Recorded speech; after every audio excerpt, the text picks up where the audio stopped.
सूरत से नहीं सीरत से प्यार। एक समय की बात है, एक व्यापारी अपनी 3 बेटियों के साथ रहता था। व्यापारी को अपनी तीनों बेटियों से प्यार था। एक दिन उसे किसी काम से दूसरे देश जाना था। जाने से पहले व्यापारी ने अपनी तीनों बेटियों को अपने पास बुलाया और पूछा, मेरी प्यारी बच्चियों, कहो मैं परदेश से तुम तीनों के लिए क्या लाऊं। पहली बेटी ने सुंदर कपड़े और दूसरी बेटी ने गहने मंगवाए। तीसरी बेटी, जिसका नाम ब्यूटी था, उसने अपने पिता से कहा कि वह उसके लिए एक गुलाब का फूल ले आए। व्यापारी ने अपनी तीनों बेटियों से उनके उपहार लाने का वादा किया और अपने सफर पर निकल पड़ा। अपना काम खत्म करके व्यापारी जब अपने घर की ओर चला तो वह तूफान में फंस गया और रास्ते से भटक गया। बहुत कोशिशों के बाद भी वह अपने घर का रास्ता ना ढूंढ सका। तब तक तो अंधेरा भी हो चुका था। तभी अचानक उसकी नज़र एक रोशनी पर पड़ी जो दूर एक महल से आ रही थी। व्यापारी ने सोचा शायद महल में उससे रात बिताने की जगह मिल जाए, इसलिए वह उस तरफ चल पड़ा। जब व्यापारी महल में पहुंचा तो महल में कोई भी नहीं था। उसने हर तरफ देखा लेकिन उसे महल में कोई नहीं मिला। आश्चर्य की बात थी कि खाने की मेज पर कई प्रकार के स्वादिष्ट व्यंजन रखे हुए थे, परंतु उन्हें खाने वाला कोई नहीं दिख रहा था। भोजन को देख व्यापारी की भूख और बढ़ गई, इसलिए उसने पेट भर खाना खाया और एक कमरे में मुलायम गद्दों पे सो गया। सुबह व्यापारी ने जब महल के बगीचे में सुंदर गुलाब खिले देखे तो उसे ब्यूटी से किया हुआ वादा याद आ गया। उसने एक फूल तोड़ा और घर की ओर जाने लगा। तभी वहां एक भयानक जीव प्रकट हुआ और बोला, मैंने तुम्हें अपना भोजन खाने दिया, अपने मुलायम गद्दों पर सोने दिया और तुम मेरे ही बगीचे से गुलाब तोड़ रहे हो। तुम्हें इसकी सजा भुगतनी होगी। व्यापारी बहुत डर गया था। कांपते हुए बोला, मुझे माफ कर दो, मुझे माफ कर दो, मुझे मत मारो। यह गुलाब मैंने अपने लिए नहीं तोड़ा, अपनी बेटी के लिए तोड़ा था।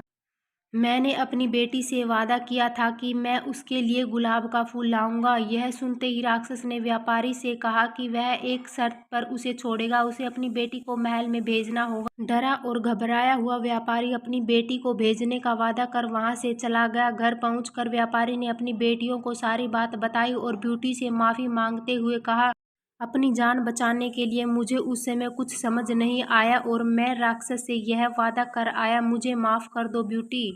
अपने स्वार्थी पिता को माफ कर दो। ब्यूटी ने अपने पिता के गले लगते हुए तसल्ली दी, आप बिल्कुल परेशान ना हो पिताजी, मैं आपका किया हुआ वादा जरूर निभाऊंगी। ब्यूटी जब महल पहुंची तो बहुत घबराई हुई थी। राक्षस का भयानक चेहरा देखकर वह बहुत डर गई, लेकिन राक्षस ने उसका खुले दिल से स्वागत किया। राक्षस ने उसे रहने के लिए अपने महल का सबसे अच्छा कमरा दिया और जब ब्यूटी आग के सामने बैठकर कढ़ाई करती तब राक्षस उसके पास घंटों तक बैठा रहता और उसे निहारता रहता। धीरे धीरे दोनों को एक दूसरे का साथ अच्छा लगने लगा और वे अच्छे दोस्त बन गए। अब वह दोनों सारा सारा दिन एक दूसरे से बातें करते और खुश रहते। राक्षस को ब्यूटी बहुत अच्छी लगती थी और वह उसे शादी करना चाहता था, लेकिन डरता था कि ब्यूटी एक राक्षस से कभी शादी नहीं करना चाहेगी। बड़ी हिम्मत जुटाकर एक दिन उसने ब्यूटी से अपने दिल की बात कहने का फैसला किया। जब वह ब्यूटी के पास पहुंचा तो देखा कि ब्यूटी अपने पिता को याद करके बहुत उदास है। उससे ब्यूटी की उदासी देखी नहीं गई और उसने ब्यूटी को एक जादुई शीशा दिया जिससे वह अपने पिता को देख सके।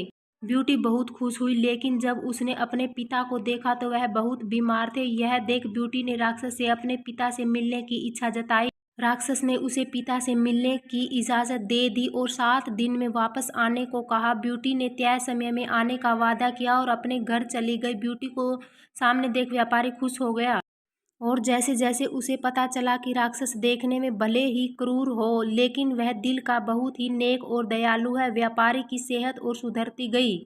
परिवार से मिलने की खुशी में 7 दिन कब निकल गए ब्यूटी को पता ही नहीं चला। एक दिन ब्यूटी ने सपना देखा कि राक्षस की हालत बहुत खराब है और जल्दी ही मरने वाला है।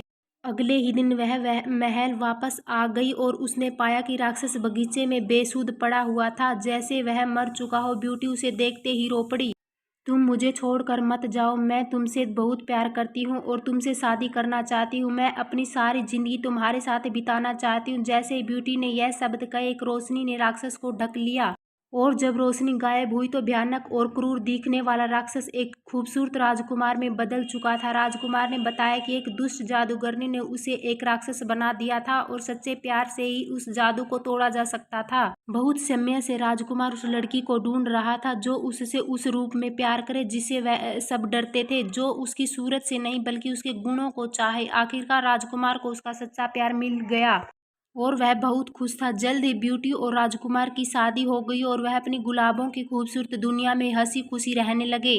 यह कहानी हमें सिखाती है कि हमें किसी की सूरत को देखकर उसकी सीरत का अंदाज़ा नहीं लगाना चाहिए। इंसान का बाहरी रूप सिर्फ दिखावा है और उसका साफ दिल, उसके गुण देखकर इंसान से प्यार किया जाता है।